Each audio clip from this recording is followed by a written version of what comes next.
Y ahora sí, primer bloque de este Zona Crítica, Héctor, y ya comenzamos a desarrollar temas que si bien van por un mismo eje temático que tiene que ver el COVID y la pandemia, sí nos lleva a otras partes del mundo. En este caso le damos la bienvenida a Juan Carlos Navacerrada. Imagino que el apellido lo pronuncié bien. ¿Cómo te va, Juan? Buenas noches. ¿Qué tal, compañeros? Perfecto. Buenas noches acá. Allá, ¿qué hora del Buenas día? madrugadas. Ah, bueno. Bueno. ¿Qué hora es en España, en Madrid?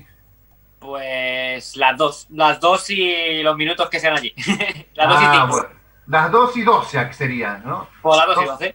Bueno, bien. Bueno, muchas gracias por... ¿Sos de quedarte habitualmente trasnochada, digamos? ¿Sos de darle hasta la madrugada o tuviste esta Sí, diferencia con nosotros?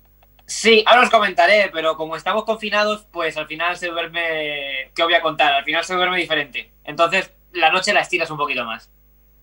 Sí, claro. Contanos un poco, Juan, bueno, cómo es, sabemos que sos periodista, el contacto hoy Eugenia, en realidad ayer Eugenia me planteaba tu situación, sos un periodista que se desarrolla en Madrid, en España, transitaste el coronavirus, el COVID, así que por donde se lo mire, por tu mirada como cronista y periodista, y por haber pasado, haberte sentido en el cuerpo la enfermedad, es doblemente interesante charlar con vos. Contanos un poco cómo esto último que planteamos, cómo transitaste una enfermedad bueno, que es el cuco mundial hoy por hoy, por las implicancias que tiene y porque ha trastocado, ha puesto patas para arriba al planeta, ¿no? ¿Cómo la transitaste personalmente vos, Juan?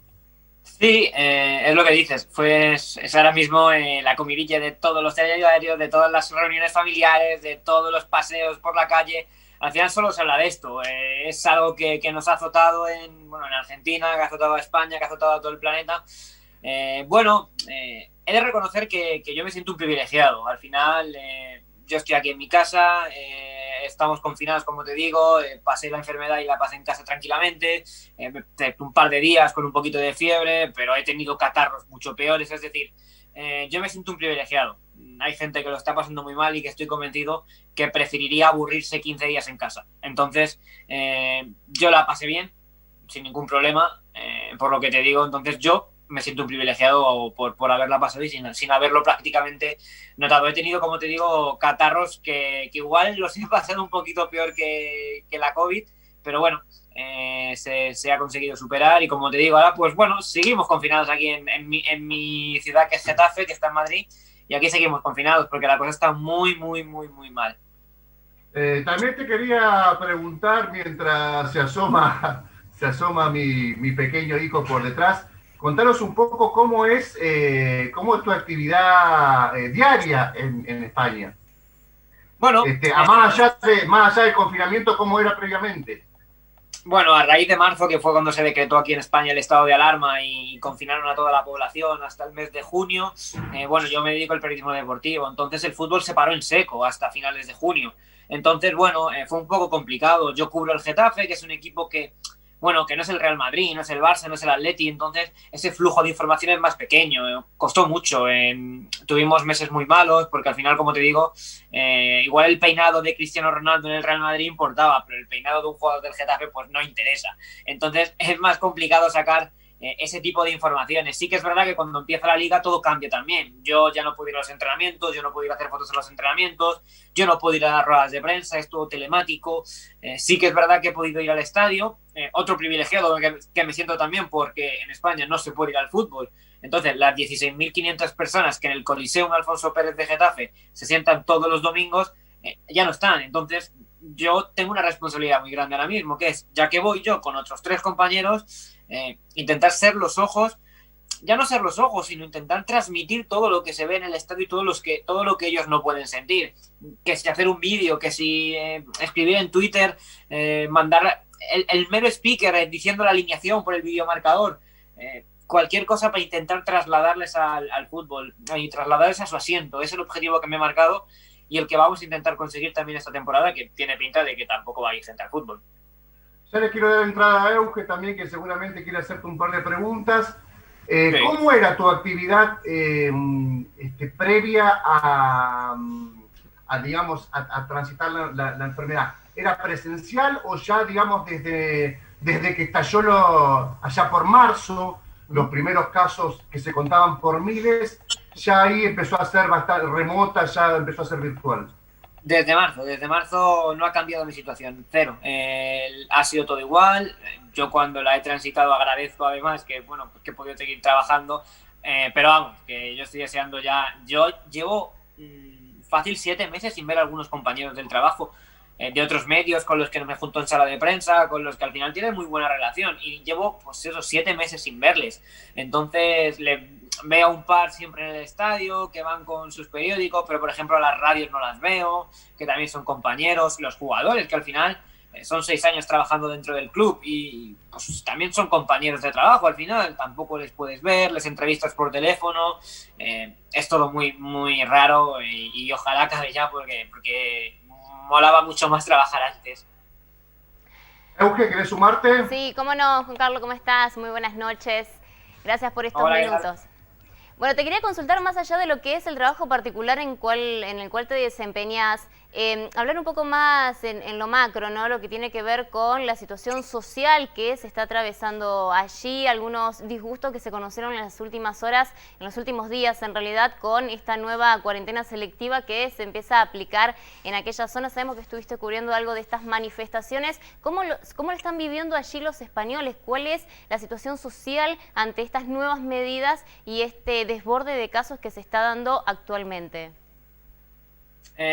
Mira, yo te cuento lo que supuestamente dice la OMS, que ha hablado sobre que hay que tener, seguramente bailen los números, entre 250 y 265 infectados por cada 100.000 habitantes, para que la pandemia se descontrole. Pues en mi barrio, en mi zona sanitaria, ahora mismo, que es Las Margaritas, en Getafe, estamos en 1.040 casos por cada 100.000 habitantes, es decir, casi 4 veces más que lo que se tiene que tener para que la pandemia esté controlada. Y el barrio de los 8 que son en Getafe que menos tiene 500 personas, 500 contagiados por cada 100.000 habitantes, es decir, el doble. Entonces, la situación está muy mal ahora mismo.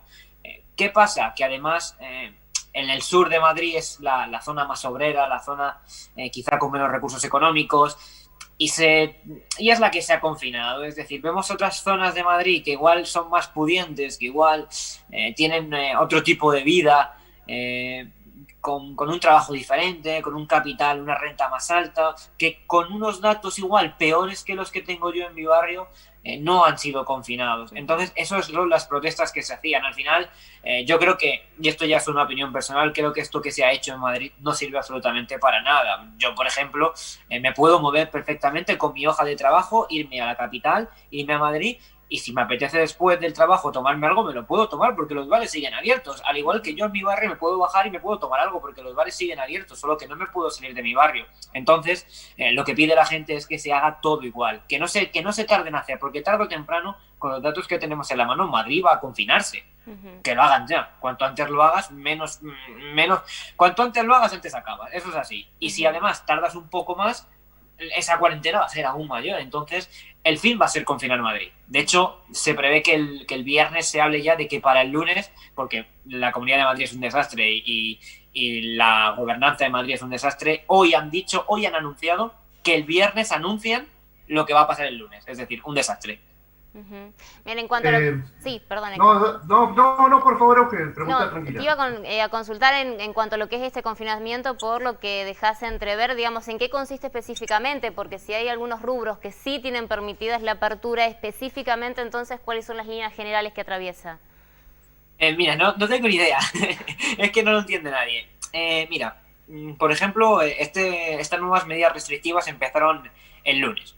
Sí. Y lo que se informaba es que lunes y martes la policía no iba a multar. Es decir, que iba a informar, pero pasadas 48 horas no iba a multar a la gente que, por ejemplo, imagínate que yo sin papel ni nada me apetece irme a otro pueblo de Getafe, Leganés, Fuenlabrada, Alcorcón, me apetece irme para allá. Pues si la policía me ve a partir de hoy, miércoles, me tendría que multar. Sí. ¿Qué ha pasado? Que estas restricciones son ilegales y no están aprobadas para que multen. Es decir, la policía no puede multar a la gente. Entonces, estamos en una situación en la que pues no tiene ningún sentido, porque si la policía te va a avisar, te va a decir, oye, que sepas que no te conviene ir para allá, pero a mí me apetece tomarme una cerveza en un pueblo de al lado y soy un irresponsable, al final también depende un poco de la gente, pero bueno, soy un irresponsable y me apetece irme a otro pueblo, me puedo ir porque no tendría consecuencias. No lo sé, las medidas en principio son que yo no puedo salir de mi barrio, pero sí que me puedo ir a un barrio que está restringido en Getafe. Entonces, estamos hablando de unas medidas muy extrañas. Puedo irme a tomar una cerveza, pero no me puedo ir al parque. Puedo reunirme con 6 personas dentro de una casa, pero no me puedo reunir con 7 al aire libre. Entonces, bueno, y en principio, claro, al aire libre tienes menos posibilidades de contagiarte que dentro de una casa. Sí. Entonces, estamos hablando de unas medidas que ahora mismo no se entienden nada. Quería preguntarte, Juan Carlos, desde tu mirada, digamos, de observador de la realidad en tu lugar, España atravesó un momento junto con Italia, Alemania, Gran Bretaña, muy, muy trágico. La información que uno por lo menos leía en El País, en El Mundo y por las agencias internacionales, se contaban los muertos por miles, los contagios por miles, el triaje en los sanatorios y en los hospitales. Se contaba que en algunos momentos se llegó a optar por el joven que tenía expectativa de vida en contra de tal vez un adulto con alguna morbilidad, como un problema cardíaco, es decir, casi situación de guerra. Ahora con el rebrote, ¿observás que hay, digamos, una situación cultural distinta, como que se aprendió la lección, entonces ahora hay que tener la prevención, más allá de las medidas del gobierno que ya criticaste y que uno puede estar de acuerdo, pero culturalmente, ¿cómo melló en la población eso que sucedió hace tan poquito y que ahora tiene un rebrote? Bueno, a ver, estamos en unas cifras de contagio que son las más altas en cuanto a contagio, las más altas, incluso más altas que las que pudimos ver en el mes de abril, principios de mayo, que fue lo peor de la pandemia en cuanto a la famosa curva. Sí que es verdad que, a ver, no tengo ni idea porque no soy científico, pero sí que es verdad que se está hablando de que el virus ahora es menos virulento, que el virus, al menos en Europa, es menos dañino. ¿Qué te voy a contar yo? Que apenas lo he notado. Pero estamos viendo que estas medidas, que insisto, critico porque son muy pocas y porque no creo que sirvan para mucho, deberían tomarse más fuertes. Yo creo que estas medidas, o la intención del gobierno de Madrid en este caso, es que no pase, sobre todo en cuanto a hospitales, en cuanto a fallecimientos, lógicamente lo que pasó en el mes de marzo, abril, mayo.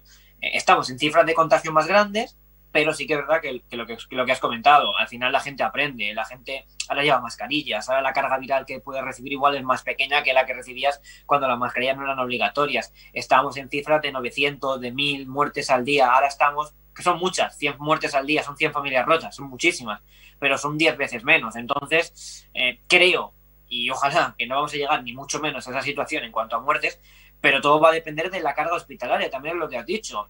Como el hospital se rebose, no hay médicos, y como no haya camas tampoco, y se tenga que elegir a quién salvas la vida y a quién no, que eso es muy duro. Y ya te digo yo que bueno, te digo yo no porque no sé, no he sentido eso, gracias a Dios, pero que un médico tenga que decidir a quién salvar, tiene que ser muy, muy, muy duro. Entonces, bueno, ojalá no lleguemos a esa situación. De hecho, yo soy partidario, y creo que en España también somos muy partidarios, y los expertos lo dicen, de que haya muchos contagios no es malo. Lo malo es que haya muchos contagios graves. Si, por ejemplo, hay 10.000 contagiados y no se muere nadie, pues al final la gente muere de gripe. Lo leía el otro día, por ejemplo, en 2018 en España, solo en España, en 4 meses, murieron de gripe 18.000 personas, que es una barbaridad. Entonces, bueno, que son muchas también, que no estoy haciendo tampoco de menos al coronavirus, que al final es muy, muy, muy grave, pero tenemos que tener también en mente que esto va a vivir con nosotros mucho tiempo. Por mucha vacuna que haya, yo creo que el virus ha venido para quedarse.